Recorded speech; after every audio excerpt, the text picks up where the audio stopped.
I went all out and planned an extravagant, luxurious Christmas dinner for my entire family, cooked for hours, decorated everything, and waited. But on the big day, they completely abandoned me and chose to eat somewhere else without even telling me.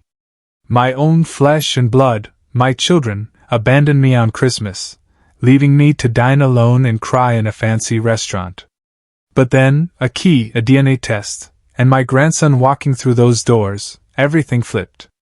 It was a betrayal beyond belief, but it led to a truth that set me free.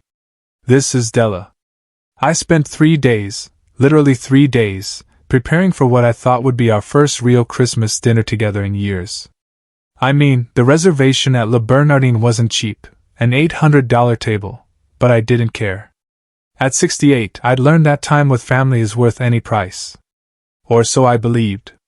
The irony wasn't lost on me. I was trying so hard to bring together people who barely tolerated my presence the rest of the year. But Harold, my husband, had been gone for 6 months now, and the holidays just felt impossibly heavy without him. I needed my family around me. I needed to feel like I still mattered to someone. I chose my outfit so carefully that morning. The navy dress Harold always said brought out my eyes. The pearl necklace he'd given me for our 40th anniversary. My hand shook a little as I fastened the clasp. I told myself it was excitement, not anxiety. But deep down, I knew better. The calls started coming in around 3 o'clock, just as I was getting ready to leave. "Mom, I'm so sorry." Sarah's voice, sickeningly sweet through the phone. "Emma came down with something, and we can't risk exposing everyone. You understand, right?" My daughter had perfected that tone over the years, the one that sounded caring but felt so dismissive. Emma was my granddaughter, Sarah's youngest, supposedly my pride and joy, though I hadn't seen her in months. "Of course, dear," I heard myself say. "Is there anything I can do to help?" No, we'll be fine." Rain check. Rain check. As if family dinners were tennis matches to be rescheduled at convenience. 20 minutes later, my son Michael called. "Mom, listen. I'm stuck at the office. This deal is falling apart, and I need to stay and fix it. You know how it is." Oh, I knew how it was. Michael's deals were always more important than his mother. They had been for 30 years. "What about Jennifer and the kids?" I asked, referring to his wife and my other grandchildren. "They're actually helping Sarah with Emma, you know, trying to keep the kids occupied while she's sick." Something cold settled in my stomach. "They're all together?" A pause. "Well, yeah, but just for a few hours. Nothing planned or anything." Nothing planned, right? The final call came from my youngest, David. His excuse was the most creative yet. His car had broken down, and AAA couldn't get to him for hours. He was stranded, so sorry. "Maybe next time." I sat in my living room, still in my navy dress, staring at my phone. 3 children, 3 excuses, all delivered within an hour of each other. The coordination was almost impressive in its cruelty. But I'd already paid for the reservation. The dress was already on. And sitting alone in my apartment felt worse than sitting alone in public. So, I drove to the restaurant anyway. Le Bernardin was everything I'd hoped it would be, elegant, warm, buzzing with families celebrating.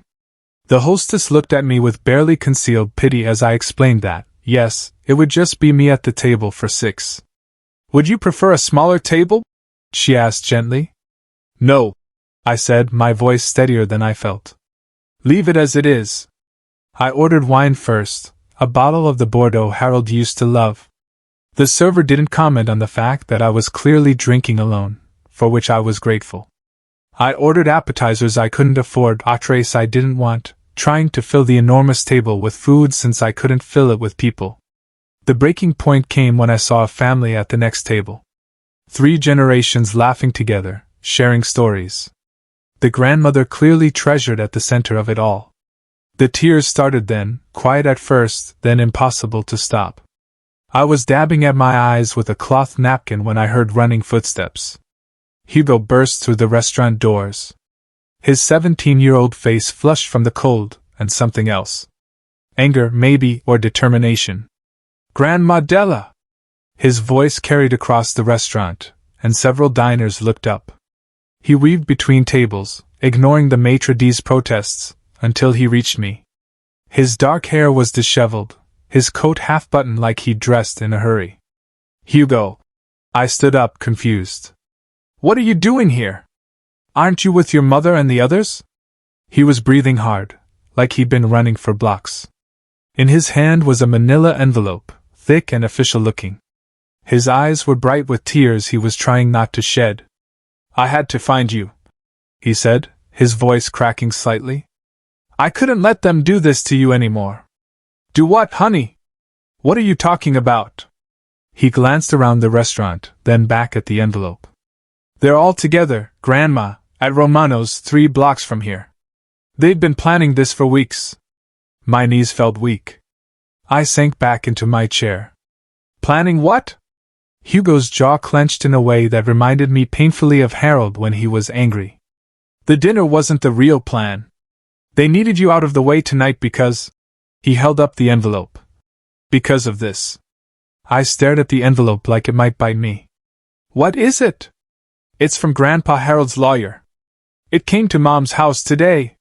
His voice dropped to a whisper. It's his will, Grandma. And there's something else.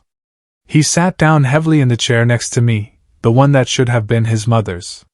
They made me come with them to Romano's, said it was a family meeting about taking care of Grandma Della's future. But when the lawyer started reading… Hugo's hands were shaking now as he placed the envelope on the table between us. Everything's yours, Grandma. The house upstate, the investments, everything. Grandpa left it all to you. The restaurant seemed to fade around us. That's wonderful, sweetheart. But why would that upset everyone? I mean, I am his widow. Because they've been telling everyone, including me, that Grandpa was leaving most of it to them.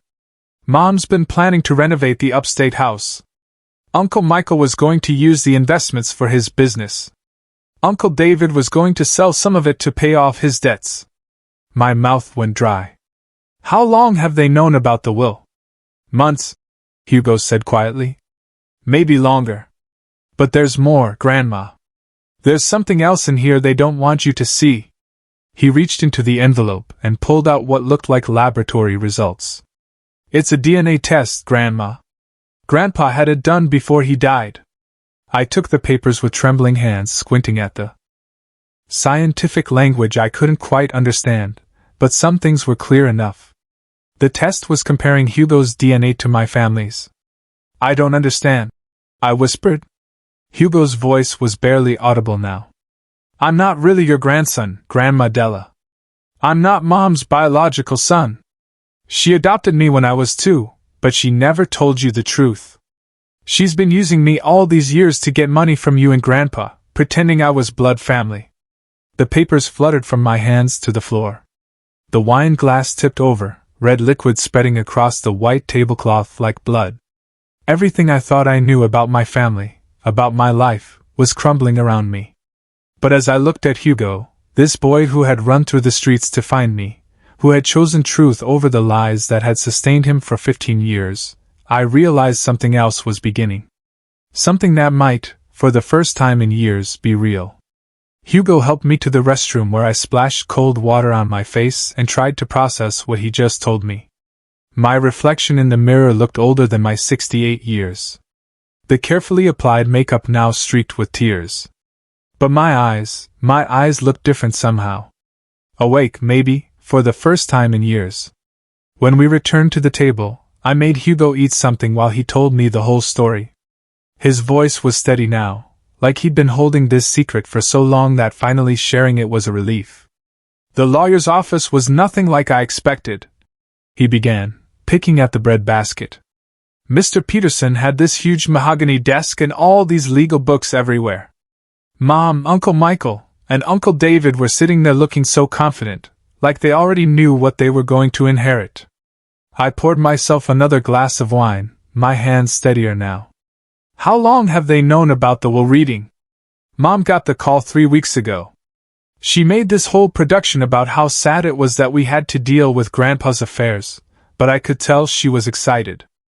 She kept talking about what we could do with the upstate house, how it needed updating, how we could make it into something really special. The upstate house. Harold and I had bought it 30 years ago as our retirement dream. We'd spent every summer there, reading on the porch, swimming in the lake, planning our golden years together. The idea of Sarah gutting it and turning it into some showpiece made my stomach turn. Then what happened at the lawyer's office? Hugo took a sip of water before continuing. Mr. Peterson started reading the will, and at first everything seemed normal. Small bequests to charities, some personal items for the kids. But then he got to the big stuff, the house, the investments, the savings accounts, and every single thing was left to you. I could picture the scene, my 3 children sitting there, confident smiles slowly fading as they realized their inheritance wasn't coming. Mom's face went completely white. Hugo continued. Uncle Michael started arguing with the lawyer, saying there must be some mistake, that Grandpa had promised them things. Uncle David just sat there with his mouth open. What did the lawyer say? He was really professional about it, but firm. He said the will was very clear and had been updated just 6 months before Grandpa died. Everything goes to you, with one exception. If something happens to you, then it all goes to the grandchildren equally, bypassing the middle generation entirely. That sounded like Harold. He'd always been protective of me. Sometimes more than I realized. Even in death, he was looking out for my interests. But then Mr. Peterson pulled out another envelope. Hugo's voice dropped. He said Grandpa had left specific instructions about when to open it. It was only supposed to be opened if there were any disputes about the will, or if anyone questioned the legitimacy of family relationships. My heart started pounding again. The DNA test. Right. Mr. Peterson said Grandpa had been concerned about some things he'd overheard at family gatherings, people talking about money, making plans. He wanted to make sure he knew exactly who was really family and who wasn't. I thought back to our last few family dinners before Harold died. He'd been quieter than usual, watching everyone more carefully. I'd assumed it was just the cancer making him tired, but maybe he'd been seeing things I was too trusting to notice. So, the lawyer opened the envelope right there. Hugo nodded. The DNA results show that I'm not biologically related to anyone in that room. Not Mom, not the uncles, not you. And there was a letter from a private investigator Grandpa had hired. A private investigator? Yeah. Apparently, Mom had been lying about my adoption for 15 years. The story she told everyone, that I was the son of some distant cousin who died in a car accident, it was all made up. She got me through an informal adoption from a teenage mother who couldn't keep me. There are no blood ties to your family at all. I sat back in my chair, feeling like I'd been punched. But why would she lie about that? Hugo's laugh was bitter, far too old for his 17 years. Money, Grandma? It's always been about money. Mom figured out early that you and Grandpa were suckers for sob stories, especially ones involving children. So, she created the perfect sob story, the orphan great-nephew who needed a loving home. The pieces started falling into place. All those times Sarah had called asking for help with Hugo's expenses, his school clothes, sports equipment, summer camps, tutoring. I'd written check after check, happy to help my grandson have opportunities. How much do you think they got from us over the years? I asked. The investigator's report had numbers, just for my expenses alone. School, clothes, activities, medical bills, probably close to $200,000 over 15 years. But that doesn't count all the other stuff. What other stuff? Hugo hesitated, like he was afraid to hurt me more. The times Mom said you were having memory problems and needed help managing your finances. The loans Uncle Michael needed for his business ventures. Uncle David's gambling debts that were supposedly family emergencies. Each revelation was like another weight settling on my chest. They've been planning this for years, decades, Grandma. Mom used to coach me on what to say when we visited you and Grandpa, how to act grateful, how to mention things I needed, how to make you feel important and generous. I thought it was just normal family stuff until tonight. I looked at this boy, this young man who wasn't my grandson, but who had risked everything to tell me the truth. What happened after the lawyer finished reading? They went crazy. Mom started screaming that there had to be some mistake, that Grandpa was senile when he wrote the will. Uncle Michael was on his phone with his lawyer before we even left the office. Uncle David just kept saying, "This isn't fair," over and over. And you? Hugo met my eyes directly. I sat. They're thinking about all the times you hugged me and told me you loved me.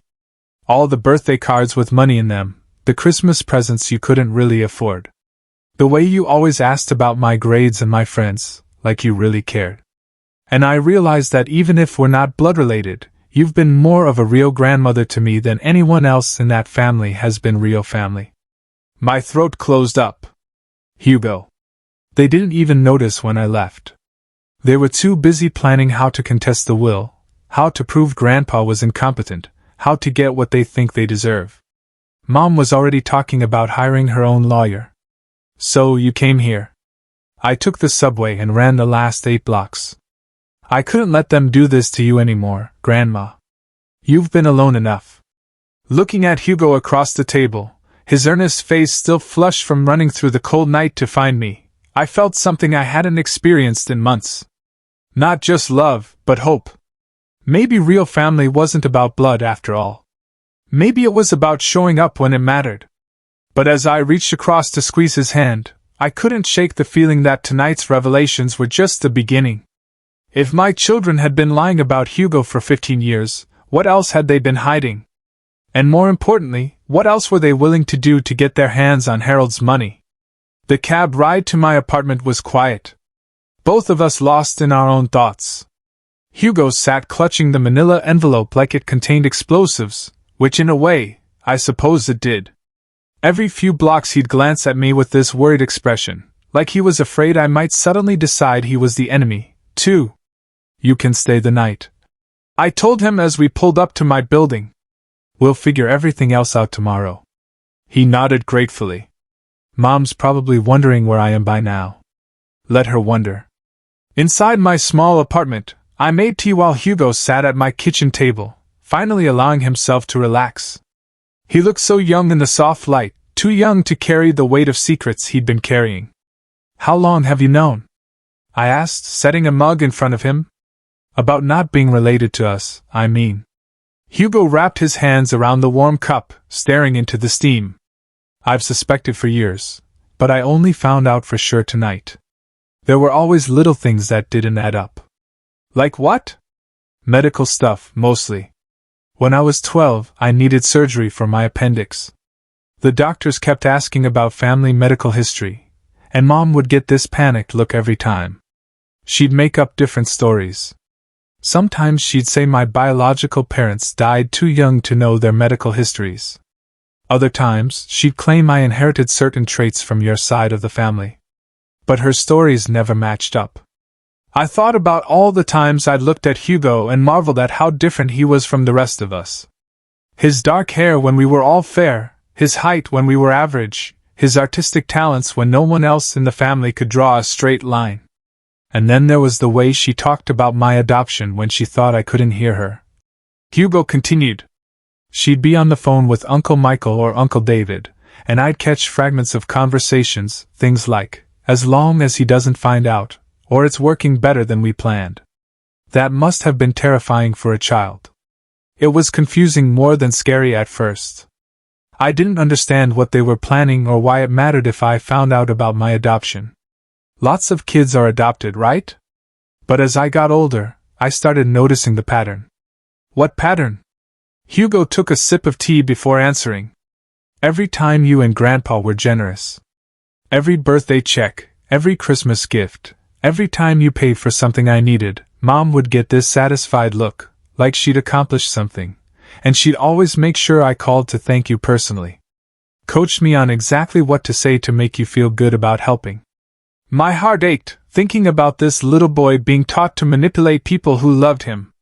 Did you understand what was happening? Not really. Not until I was older.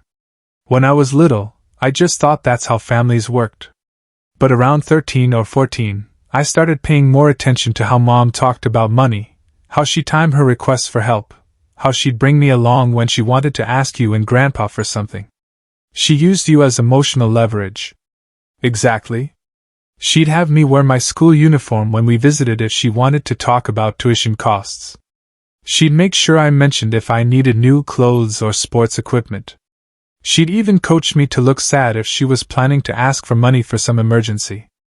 I set down my teacup harder than I intended. Anger rising in my chest. That's despicable. The worst part was that I genuinely loved spending time with you and Grandpa. Those weren't fake feelings, even if the circumstances were orchestrated. You two were the only adults in my life who seemed to care about what I was thinking and feeling, not just what I could do for you. That broke something inside me. This boy had been starved for genuine affection while being used as a tool for financial manipulation. Hugo, honey, I need you to know that our love for you was never conditional on whether you were biologically related to us. His eyes filled with tears he'd been holding back all evening. I hoped that was true, but I wasn't sure. I've spent years wondering if you'd still care about me if you knew the truth. Well, now you know. We sat in comfortable silence for a few minutes, both processing the enormity of what had been revealed. Then Hugo spoke again, his voice quieter. There's something else I need to tell you about tonight. Something that happened after I left the lawyer's office. What? I didn't go straight to find you. First, I went back to Mom's house to get some of my things. I thought maybe I could avoid the confrontation, just disappear for a while until things calmed down. But they were already there, and they were planning something. My stomach clenched. What kind of planning? They were on a conference call with some lawyer Uncle Michael knows. They were discussing how to challenge the will, but not just on the grounds of Grandpa's mental competency. They want to challenge my right to any inheritance as a fraudulent heir. What does that mean? Hugo's hands shook slightly as he set down his teacup. It means they're planning to throw me under the bus to save themselves. They want to argue that because I'm not really family, any gifts or money you and Grandpa gave me over the years were obtained under false pretenses. They think if they can prove fraud, they can void parts of the will. The cruelty of it took my breath away. They're willing to destroy a 17-year-old boy to get their hands on money. It gets worse, Grandma. They were also talking about having you declared incompetent. What? Uncle Michael was saying that your poor judgment and continuing to support me after learning the truth about my adoption could be evidence of diminished mental capacity. They think if they can prove you're not mentally fit to handle your inheritance, they can get themselves appointed as your guardians and control the money that way. I felt like the walls were closing in around me. My own children weren't just willing to steal from me. They were prepared to destroy my autonomy, my dignity, my relationships, anything that stood between them and Harold's money. Did they see you listening? No. I was in my room with the door cracked, but I heard enough to know that they're meeting with the lawyer tomorrow morning to start the process. Mom was talking about finding doctors who would testify about your mental state. Uncle David was researching guardianship laws. And Uncle Michael was already calculating how to divide the inheritance once they get control of it. And what about you? What happens to you in their plan? Hugo's smile was bitter and far too mature for his age. I become the victim they're protecting you from. The con artist who manipulated a poor old woman out of her money. They're planning to paint themselves as the loving children who discovered the fraud and stepped in to save their mother from further exploitation. The beautiful thing about hitting rock bottom, I realized, is that you finally stopped being afraid of falling. My children had revealed themselves to be capable of any betrayal, any cruelty in service of their greed. There was nothing left for them to take from me except my dignity, and I'd be damned if I'd let them have that, too. Hugo, I said, my voice steadier than it had been all evening. How would you feel about helping me beat them at their own game? For the first time since he'd burst into the restaurant, Hugo smiled. A real smile, full of hope and determination. I'd feel like finally someone in this family is fighting back. Good, I said, reaching for Harold's address book. Because tomorrow, we're going to pay a visit to Mr. Peterson ourselves. And then we're going to that house upstate to see what other surprises Harold might have left for us. What I didn't tell Hugo was that I was already forming a plan that would give my children exactly what they deserved, and it wouldn't require me to sink to their level to do it. Harold had always been 3 steps ahead of everyone else. If I knew my husband, this inheritance was just the beginning of the protection he'd built around me. It was time to find out what else he'd been planning. The next morning, I woke up with a clarity I hadn't felt in months.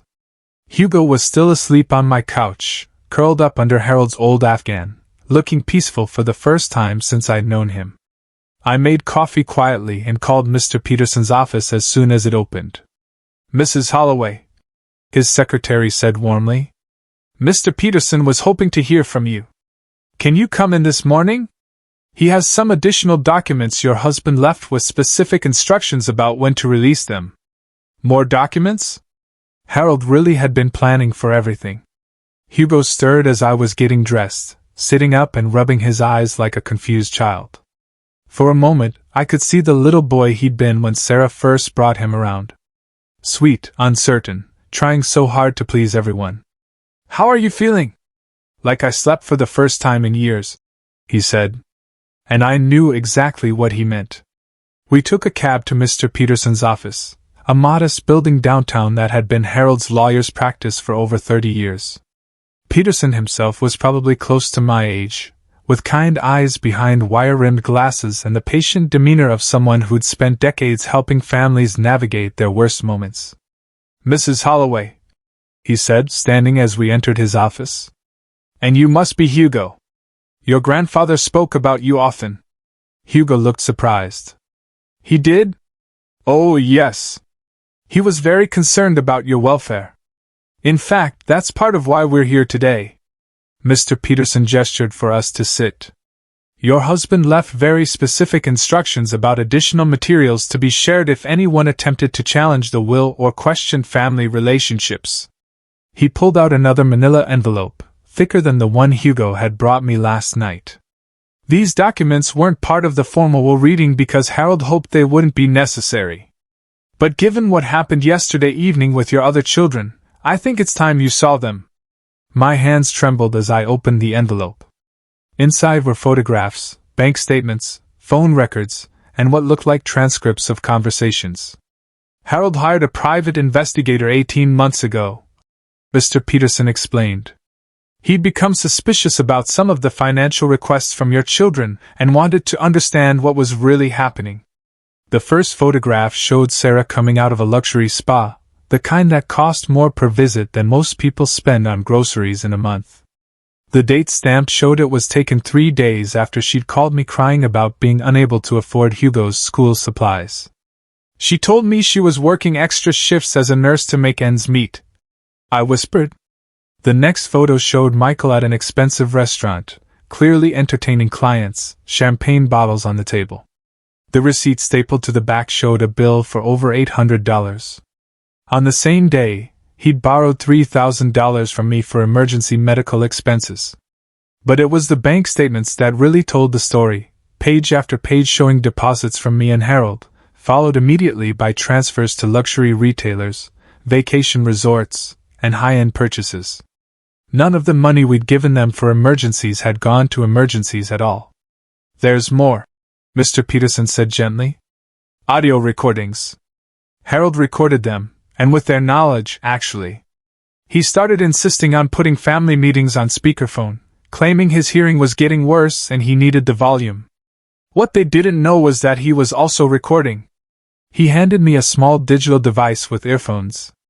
"This conversation took place 6 weeks before Harold passed away.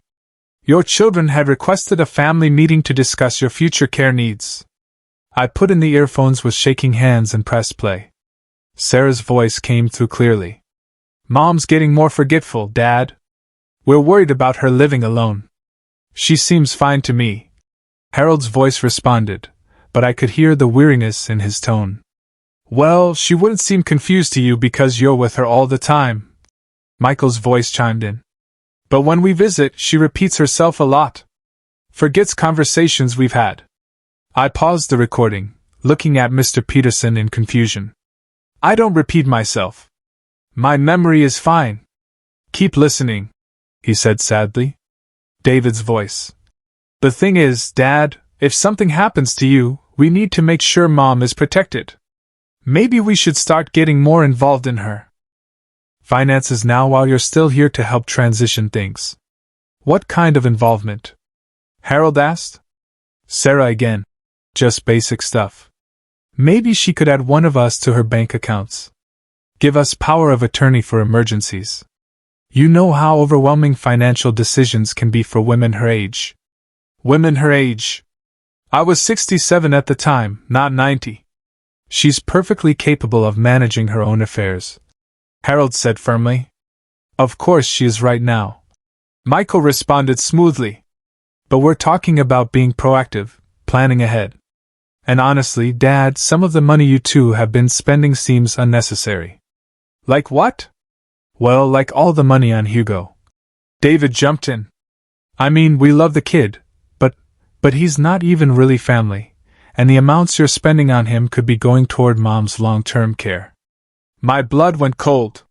Hugo, sitting beside me, had gone completely still. Harold's voice was dangerous now. Hugo is absolutely family, and what we choose to spend on him is none of your concern. Dad, be realistic, Sarah said.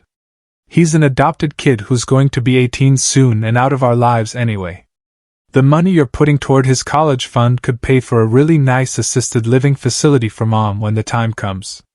Your mother doesn't need assisted living. Not yet, Michael agreed. But if we start planning now, get the legal framework in place, it'll be so much easier when the time comes. Maybe you should consider updating your will, too. Making sure everything's set up to protect Mom from having to make difficult decisions alone.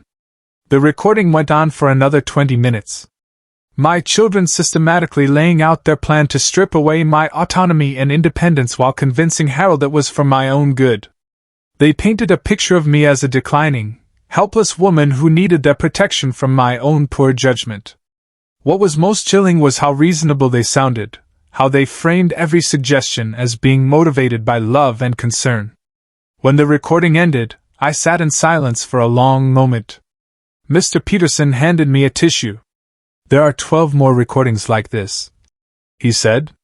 Each one showing a pattern of your children trying to gain control over your finances while systematically undermining your competency in your husband's eyes. But Harold saw through it completely. He was furious. That's when he hired the investigator and started making plans to protect you. Mr. Peterson pulled out another document. This is a comprehensive financial analysis of every dollar you and Harold gave your children over the past 15 years. The number at the bottom of the page made me dizzy. $847,000. Almost $1 million. I breathed. Money that was supposed to go toward emergencies, medical bills, education, basic living expenses. The investigator tracked where it actually went. He flipped to another page. Luxury vacations, designer clothes, expensive cars, home renovations, spa treatments, high-end electronics. Your children have been living a lifestyle far above their means, funded entirely by your generosity. Hugo spoke for the first time since we'd arrived. They were never struggling. Not even close. Mr. Peterson confirmed. And they've been planning this inheritance grab for years. The investigator found email chains between your children dating back 5 years, discussing how to manage Mom and Dad's money better and planning how to divide assets. He handed me one more document. This is the most important one. It's a detailed plan Harold created for what would happen if your children attempted to challenge his will or question your mental competency. The document was titled Protection Protocol for Della Holloway. And it was 15 pages of the most thorough legal planning I'd ever seen. Harold had anticipated every move my children might make and created countermeasures for each one. He's given you multiple ways to protect yourself, Mr. Peterson explained. Legal, financial, and even personal safety measures. But the most important thing is this. He pointed to a clause near the end. Any heir who challenges the will or attempts to have you declared incompetent automatically forfeits any claim to the estate, and their portion goes directly to you. So if they try to fight this, they lose everything. Harold made sure of that. He also set up a trust that becomes active if anyone tries to challenge your mental competency. It immediately places all assets under the control of an independent trustee until the challenges are resolved. I looked at Hugo, who was reading over my shoulder, his eyes wide with amazement. "Your grandfather really did think of everything," Mr. Peterson said. "But there's one more thing. He left me a letter to be opened only after I'd seen all this evidence. He handed me a sealed envelope with Harold's handwriting. For my beloved Della. When you're ready to fight back." As I tore open the envelope, I realized that Harold hadn't just left me an inheritance. He'd left me the tools to reclaim my life and protect the people who truly mattered, like the young man sitting beside me, who'd risked everything to tell me the truth. My children thought they were 3 steps ahead. But Harold had been playing a completely different game. And now it was my turn to make the next move. The drive to the upstate house took 2 hours. Hugo and I were mostly silent as we wound through the familiar roads Harold and I had traveled together for 3 decades. Every curve brought back memories. The first time we'd seen the property, the summers we'd spent renovating it ourselves, the quiet evenings on the porch watching the sunset over the lake. I'd read Harold's letter twice before we left Mr. Peterson's office, and I was still processing his words. The man I'd lived with for 45 years had known things about our children that I'd been too trusting to see. But more than that, he'd loved me enough to spend his final months building a fortress around me. "Are you nervous?" Hugo asked as we turned into the long gravel driveway. "I don't think nervous is the right word," I said, looking at the house rising before us. "I think I'm ready." The house looked exactly as we'd left it the weekend before Harold's diagnosis. Same blue shutters, same wraparound porch, same flower boxes that would need planting soon. But knowing it was truly mine now, that Harold had made sure of it, changed everything about how it felt. Hugo helped me with the key Mr. Peterson had given us, not the old key we'd always used, but a new one Harold had apparently had made. Inside, the house smelled like the lavender sachets I'd left in all the drawers, mixed with the faint scent of the wood polish Harold had always insisted on using. "It's beautiful, Grandma," Hugo said, looking around the main room with its stone fireplace and walls lined with books. "I can see why Mom wanted to renovate it. Your mother wanted to gut it," I corrected. "She always said it was too old-fashioned, too small, too quiet. She wanted to turn it into some kind of showpiece." I walked through the room slowly, remembering the kitchen where Harold and I had cooked together every morning. The reading nook where we'd spent rainy afternoons. The bedroom where we'd planned our retirement dreams. But it was in Harold's study that I found what he'd left for me. The room looked normal at first glance. His desk still covered with the crossword puzzles he'd never finished. His reading glasses still folded on top of a half-read biography. But there was an envelope on his desk that hadn't been there before, my name written in his careful handwriting. "This is it," I whispered, my hands shaking as I picked it up. Hugo stood quietly in the doorway as I sat in Harold's chair and opened the envelope. Inside were 3 sheets of his cream-colored stationery covered with the writing I knew as well as my own. "My dearest Della," it began. And I had to stop reading for a moment to compose myself. "If you're reading this, it means our children have shown you who they really are, and you've finally seen what I've been seeing for years. I'm sorry, my love. I'm sorry you had to discover their true nature this way. And I'm sorry I couldn't protect you from this pain while I was still with you. But I want you to know that every decision I made about our estate, every precaution I took, every document I had prepared, all of it was done out of love for you, not anger at them, though God knows I was angry. Love for you and determination that you would never be at their mercy. I know you think you failed as a mother. You've said it to me so many times over the years, especially after particularly difficult encounters with Sarah, Michael, or David. You've blamed yourself for their selfishness, their entitlement, their coldness toward you.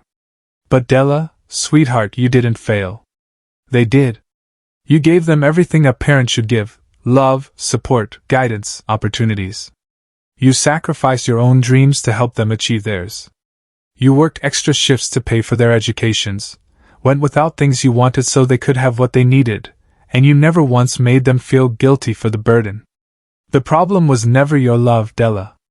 The problem was that they learned to see your love as weakness, your generosity as something they were entitled to, your forgiveness as permission to hurt you again. I watched it happen gradually over the years. Each time you bailed them out of financial trouble they'd created themselves, each time you forgave them for missing important events in your life, each time you made excuses for their behavior to other people, they learned that there were no consequences for treating you badly, so they kept pushing further. I should have intervened sooner. I should have insisted we stop enabling them years ago, but I knew how much you loved them, and I couldn't bear to be the one to make you choose between your husband and your children. So, I stayed quiet and watched them break your heart over and over again. But when they started talking about managing your finances and questioning your mental competency, I couldn't stay quiet anymore. The things they said about you when they thought I wasn't listening, the way they talked about you like you were already gone, like you were an obstacle to their inheritance rather than their mother, it made me realize they were capable of anything. So, I made my plans not to punish them, though they deserve punishment. I made my plans to protect you. Every dollar I left you is yours to do with as you choose. Every legal protection I put in place is there to ensure your independence. Every piece of evidence I gathered is there to defend you if they tried to paint you as incompetent. But more than that, Della, I wanted to make sure you understood something. You are not responsible for their choices. You are not obligated to sacrifice your peace for their greed. You are not required to set yourself on fire to keep them warm. The woman I married 45 years ago was strong, independent, and capable of anything she set her mind to. The only thing that changed over the years was that you let other people convince you otherwise. But that woman is still there, my love. She's been waiting for permission to stand up for herself. Consider this letter your permission. Hugo is a good boy, Della. I know he's not our biological grandson, but he's shown more loyalty and love to our family than our own children ever have. If you choose to keep him in your life, you have my complete support. If he chooses to stay with you instead of them, I think you'll both be better for it. I've left some additional funds in a separate account for his education. Not because he's entitled to it by blood, but because he's earned it by being the kind of person our actual grandchildren never learned to be. The account information is in the safe behind my diploma. The combination is your birthday. There's also something else in the safe that I want you to have. It's a deed to the lot next to this house. I bought it 5 years ago, thinking we might want to build a guest cottage someday. I never told you because I wanted it to be a surprise for our 50th anniversary. We won't make it to 50 years together, but I want you to have it anyway. Build something beautiful there, Della. Build something that's entirely yours. The children will try to come back into your life once they realize they can't break the will. They'll apologize